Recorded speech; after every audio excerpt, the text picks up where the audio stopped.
আসসালামু আলাইকুম রহমতুল্লাহি ওয়া বারাকাতুহু। একটি গুরুত্বপূর্ণ রমজানের মাসআলা। যে সমস্ত মুসলিম ভাই বোনেরা অসুস্থতাজনিত কারণে, বার্ধক্যজনিত কারণে আল্লাহর হুকুম মাহে রমজানের রোজা রাখতে পারছেন না বা পারবেন না, তাদের জন্য আল্লাহ রাব্বুল আলামিনের পক্ষ থেকে একটি সমাধান দেওয়া হয়েছে নবী করিম সাল্লাল্লাহু আলাইহি ওয়াসাল্লামের মাধ্যমে। সেটি হলো ফিদিয়া। কোরআনের ভাষায় যাকে বলা হয় ফিদিয়া।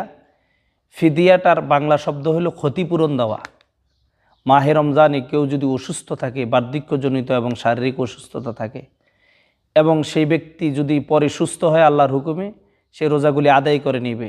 কিন্তু যদি অসুস্থতাটা এমনভাবে বেড়ে যায়, আশঙ্কা করা হয় যে সে আর সুস্থ হবে না, তার জন্য তার পক্ষ থেকে ফিদিয়া দিতে হবে।